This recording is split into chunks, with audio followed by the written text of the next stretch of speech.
Samedi 22 octobre, c'est bien la comédienne Isabelle Adjani qui a été longuement applaudie par un public conquis pour son rôle de médecin du travail. Louis-Julien Petit, le réalisateur, revient sur ce film qui sera diffusé sur la chaîne Arte le 18 novembre. J'avais rencontré une fois Isabelle comme ça. Il y avait un petit rendez-vous raté dans Discount. J'avais vraiment envie de travailler avec elle. Et elle est revenue avec le roman, parce qu'elle avait les droits du roman, qui était donc le roman de Marin Ledin qui s'appelle Les visages écrasés. Marin qui est un ancien employé de chez France Télécom. Donc elle est allée voir Lisa Benguigui, qui est ma productrice. Et elle lui dit peut-être ça l'intéresserait, etc.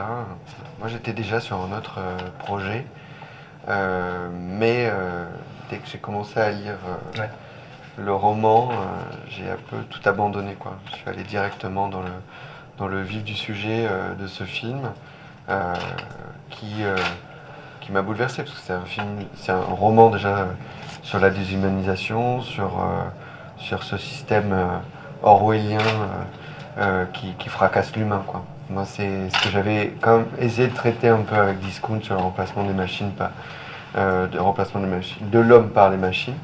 Et voilà, c'est devenu une urgence de faire ce film. Je suis allé rencontrer Marin Ledin, donc qui en 24 heures a été sociologue. En fait, ce qui est assez intéressant, c'est qu'il était sociologue chez France Télécom pendant 7 ans. Et sa mission, c'était de s'intéresser au bonheur au travail. C'est assez ironique.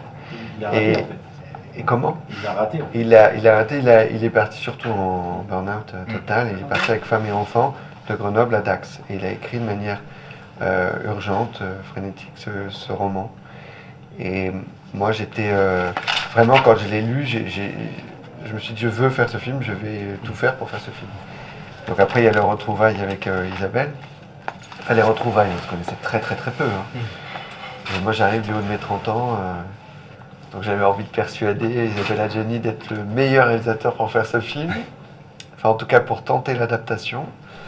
Et puis j'ai vu la femme la plus fragile et sublime, quoi, qui me demande si j'oserais essayer de le faire, quoi.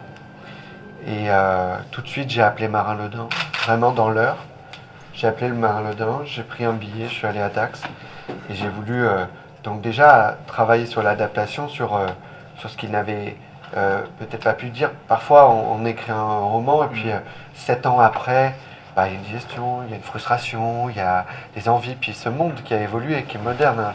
On reviendrait tout à l'heure sur le monde de la téléphonie, sur le monde des agences de notation. Aujourd'hui, on est chacun sollicité, nous consommateurs, citoyens, à noter n'importe quel service ou téléconseil, des gens qui vous appellent. Maintenant, on ne peut plus rien faire sans noter l'homme, quoi. Et ces notes, vous savez, les 0 pas satisfaits, 10 très satisfaisants, sont des notes qui donnent des moyennes, et ces moyennes upgrade ou rétrograde des téléconseillers sur des plateaux. Alors, sur des plateaux, là, c'est le sujet du film. Maintenant, c'est dans des entreprises, on peut élargir de partout. Donc on était habitués à un système qui était orwellien. Maintenant on est habitués, nous tous, à être filmés tout le temps, à la traçabilité de nos transports, etc. Maintenant, c'est plus Big Brother is watching you, c'est Big Brother is listening to you.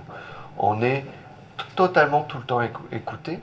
Et vous le voyez dans le film, vous l'avez bien vu sur le travail de la double écoute, où le client était écouté par le téléconseiller, qui est écouté par le manager, qui est écouté lui-même par le chef de plateau et qui est écouté par le service qualité. Et ensuite, on appelle le consommateur et on le place sans le savoir en délateur. Parce qu'évidemment, voilà, on ne s'en rend pas forcément compte quand on donne une note, quand on dit ça s'est pas très bien passé avec machin, mais il y a des conséquences qui sont directes sur l'individu. Vous avez donné votre numéro de téléphone à des salariés, c'est vrai ? Il y a certains patients qui ont besoin d'être surveillés. Tu m'appelles quand tu conclus, pas quand tu paniques, c'est clair ? Oui. Vous n'êtes pas psychiatre, vous êtes médecin du travail. Il faut que ça s'arrête. À quoi ça sert la mort de Vincent Fournier si c'est pas pour aider les autres ? Tu passes tes journées là à vouloir écouter des gens qui vont mal. Ça a du sens dans ma vie. Les gens ont besoin de moi.